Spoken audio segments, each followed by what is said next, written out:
Hello mga kakamote. Kakamote. Ang pangit ng pangalan ng kamote. Kasi kamote reviews ang pangalan ng channel natin. Galing talagang sa kamote plastic kasi may tayong salta ng kamote. Anyway, Happy New Year po sa lahat and hopefully masaya ang inyong New Year's Eve celebration.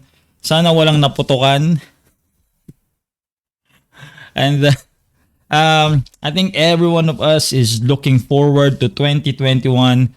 You know, I think pwede natin masabi 2020 is a forgetful year. I mean, to a certain extent, masyadong nang maraming nangyari, nag-standstill ang mundo because of the COVID virus. But we're hoping for better things ngayong 2021. Let's have some positivity. Just for 2021, let's just be positive, no? I mean, hindi positive sa COVID, no? Positivity, positive sa utak or I mean, basta walang negativity ngayong 2021 and we're excited for this year.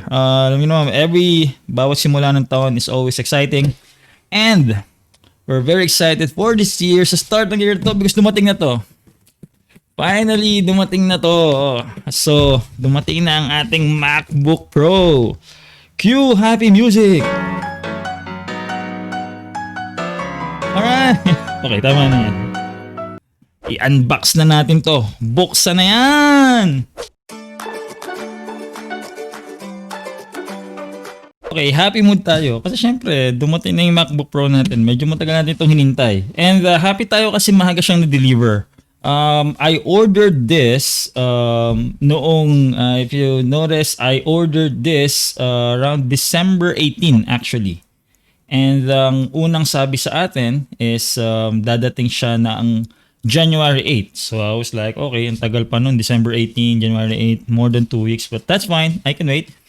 And then I received a text message nung Wednesday and sabi January 6 na raw darating. Okay, January 6, di ba? Parang mas napaaga ng 2 days. Mag-leave ako nito or mag-work from home para ma-receive ko yung item. But then, nagulat ako ngayon, which is January 2nd, may nag-doorbell at may nag-deliver. Sabi ko, ano to? And then, ito yung box. It's like, no? Yung MacBook Pro ko ba to? Akala ko January 6 pa. And dumating nga. So, tatanggihan pa ba natin yun? Ano naman sabihin pa natin sa nag-deliver? So, sir, sa January 6 pa. So, anyway, buksan na natin to. Ano pang iniintay natin? No, kanina pa ako sabi na buksan na natin to. So, let's do this. So, ito na yung box. So, ito na. Gamitin na natin to. Actually, may comment na sa box. Yung box, ang ganda ng pagkakapack. And then, yung courier, they did a very good job. Walang dinks yung box. Solid. Meron lang itong ganito. But, I mean, it's minimal. But, solid yung box. Solid yung, you know, walang nangyari. So, good job sa courier. And good job sa Apple for making sure that they selected a very good courier. Kaya gamitin ko to actually. Gusto ko nang gamitin to kanina. But then, meron nga palang ganito.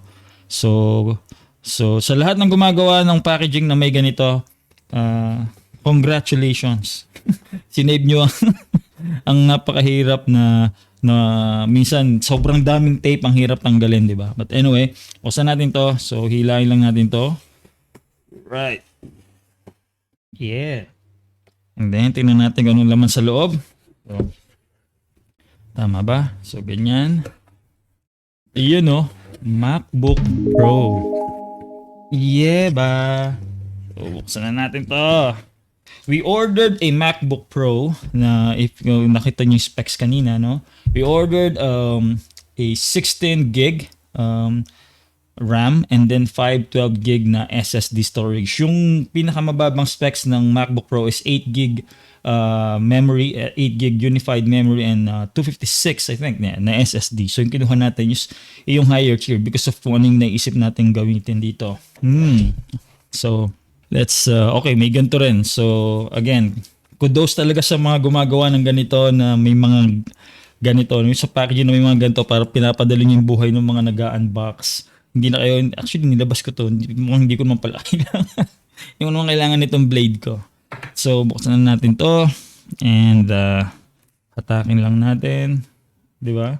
Apple, para doon sa nakakaisip ng packaging nyo, high five. You know? Ang galing nyo eh. Magaling ng packaging para hindi na masyadong mahirap. Alright, tanggalin natin tong plastic.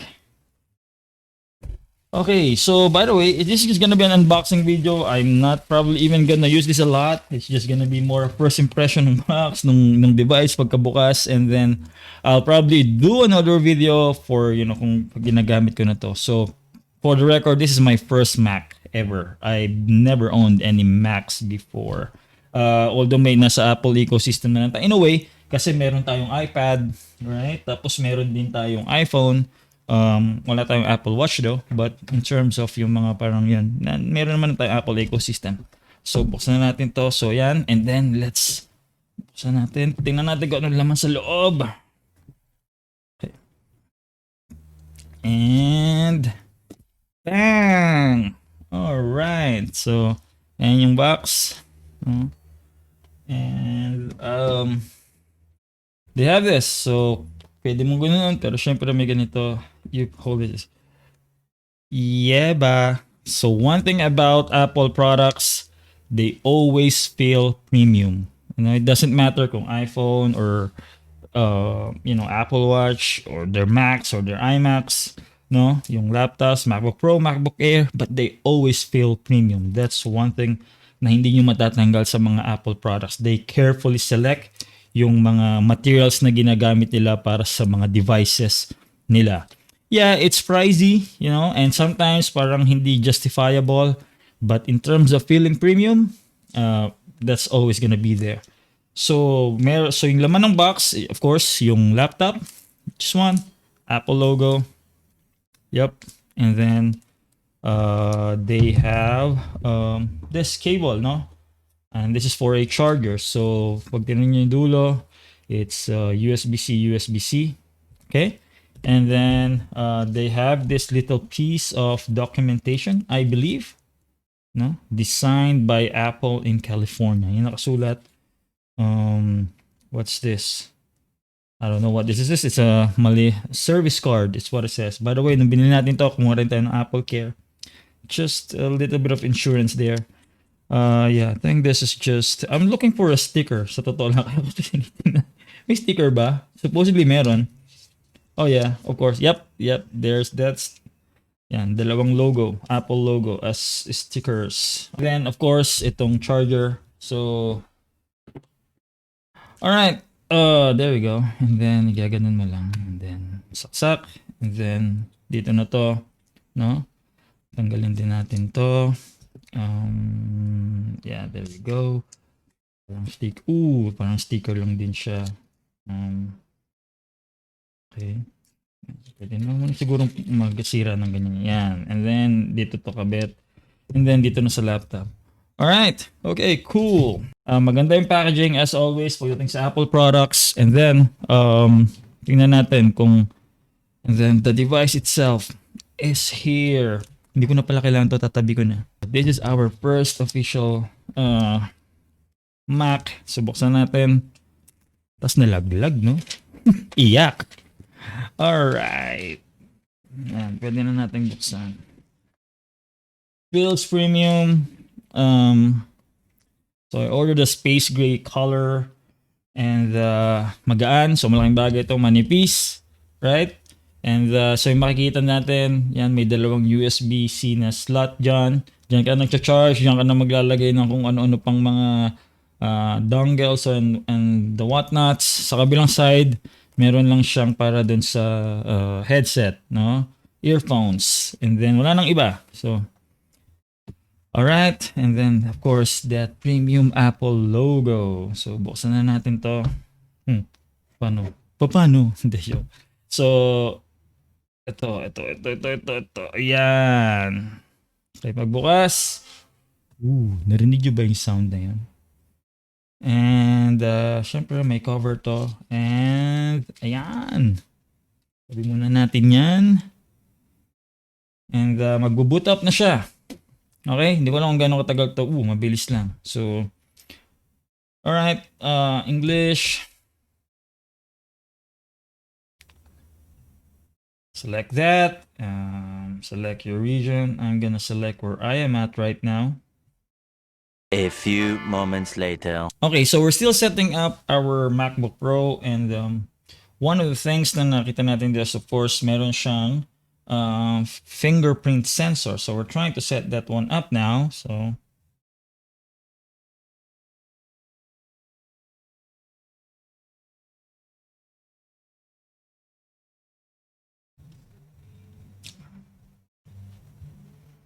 Touch ID is ready. A few moments later. Okay, we are done setting up yung ating MacBook Pro, and yeah, I mean, it was a breeze. Hindi tayo nahirapan, mabilis lang. And I think that's one of the things about yung Apple devices. When you turn them on first, set them up the first time, mabilis lang talaga siyang i-set up, no. Even I think sa iPhone ganun din, no. Turn it on and then lagay mo lang ID mo and then magse-set up na siya. At least that's yung experience ko sa iPhone. And I think it's the same experience din dito sa MacBook na to, na ating first time na sinet up ngayon. So this is it. Maybe just first impression, this screen looks gorgeous. I mean, yung gamit kong laptop, although that's of course yung screen na yun is hindi naman yung mga parang talagang true color na or true tone colors, you know, yung sRGB niya mababa, but still this one is just really gorgeous. I'm using dalawang monitor ko dito, yung isa is 100% sRGB, and I think mas maganda pa rin to. I don't know, but maybe sobrang na-amazing ako, but that's the first impression that I have. And then the next one, yeah, this keyboard it feels nice. And pagdating sa touchpad, I think this is just really, you know, premium. I think yun yung consensus pagdating sa pagko-compare sa mga touchpad against PC laptops. Talagang iba yung feel nitong itong touchpad ng mga Mac na laptops. I'm not gonna try kung may iba't iba pang mga software dito. Again, as I mentioned, this is more of unboxing and a little bit of first impression. And then another thing about MacBook Pros na iba sa MacBook Air is meron siyang touch bar. Ito, no, yung depende sa kung anong gamit yung software, nagbabago-bago yung nandito sa taas na yan. So I'm just gonna run a YouTube video. Let's just hear yung sound dito, no. Let's just say, dun tayo sa mga freeware para hindi tayo dali ng copyright. Alright, let's get si Joachim Karud. Guys, if you are a YouTuber, si Joachim Karud is one of the best places, or one of yung mga artists na nag-aalaw ng music niya na gamitin nyo sa mga videos niyo, and all you just need to do is i-credit nyo lang siya and okay na siya doon. So, salute kay Joachim Karud for that. So let's try, no? Let's play. Nakamute. Yan. So ayan, ginagamit natin tong touch bar. Okay, I think for now, pause muna natin to. Okay, I think for now, yan muna yung ipapakita natin. I'm happy to, you know, to start using this. Baka may mga tips kayo dyan kung anong dapat natin gawin dito sa ating bagong setup na MacBook Pro. Let me know. And I'll read them and see, you know, baka magustuhan natin yon and i-apply natin dito. As I mentioned, you know, this is my first time to use a MacBook. So, mangangapa muna tayo dito kung ano bang meron dito, no? And I'm pretty sure ma-maximize natin itong ating MacBook Pro. Alright? Maraming salamat sa inyong panonood. Again, Happy New Year, Happy 2021. Hoping for better things this year, and you know, and always stay safe. Maraming salamat sa inyong panonood. Please press that like button, smash it actually. No, smash that like button if you like this video, and if you haven't subscribed, please do subscribe sa ating channel, and malaki ang maitutulong yan para sa channel natin. Road to 1,000 tayo, so please help me, no, makarating tayo dun sa ating initial target na road to 1,000, and after that magkakaroon pa tayo ng road to 10,000, road to 1 million, no? Sana. Anyway, maraming salamat sa inyong panonood. Again, this is Kamotic Reviews. I'll see you again. Peace out.